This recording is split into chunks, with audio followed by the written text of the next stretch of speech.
In the late 1980s, a Dutch programmer named Guido van Rossum was working at the Research Institute in the Netherlands during Christmas holidays. The office was quiet and most people were home. And Guido became frustrated with programming languages that felt overly complex and difficult to use. So during that holiday break, he started building his own language as a side project. Not to become famous, not to create $1 billion ecosystem. He simply wanted programming to feel more human. He later named the language Python, inspired by the comedy group Monty Python. At the time, almost nobody believed this language would matter, because in the software world of the 1990s, complexity was respected.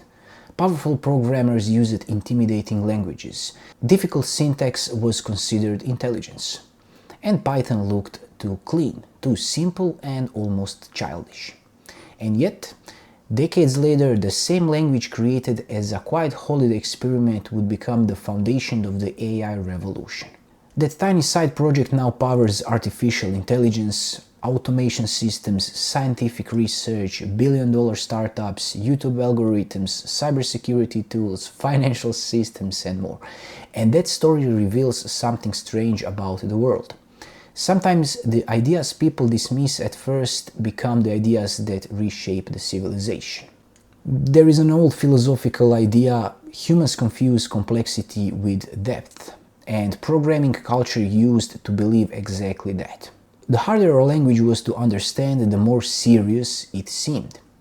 But Python challenged that belief completely, and that simplicity became revolutionary.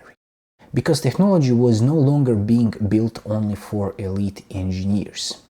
The internet changed everything. Suddenly, millions of ordinary people wanted to build websites, automate tasks, analyze data, create businesses, experiment with AI, and Python became the perfect bridge between humans and machines. And the numbers behind Python are almost unbelievable. According to the TIOB index, Python became one of the most popular programming languages in the entire world. The Stack Overflow developer service constantly ranks Python among the most loved and most wanted languages globally. But the real explosion happened with artificial intelligence. Frameworks like TensorFlow, PyTorch made Python the default language for AI research.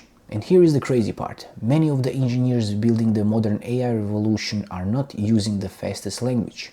They are using the language that allows ideas to move the fastest. That changed the entire philosophy of software engineering. Because for decades programmers optimized machines. Now we optimized human creativity. There is a famous quote often associated with Leonardo da Vinci: "Simplicity is the ultimate sophistication." Python proved that idea in the digital age. Because the future does not belong to the people who make things look complicated, it belongs to the people who remove friction. And this pattern exists everywhere in history. The most transformative inventions often look deceptively simple. The wheel, the book, the smartphone, the search engine. Python followed the same path. It made programming accessible. And accessibility changes civilizations. Today, a single teenager with Python can build tools that once required entire companies. One person can automate businesses, train AI models, scrape global data, create apps, generate videos, build million-dollar products, and so on. Everything from their laptop. And that would have sounded like a science fiction 20 years ago. And maybe that is why Python became the defining language of this era. Not because it was the most intimidating, not because it was the fastest, but because it aligned with a deep law of progress. Technology evolves toward simplicity. The tools that survive are usually not the tools that make humans feel smaller, but the tools that make humans more powerful.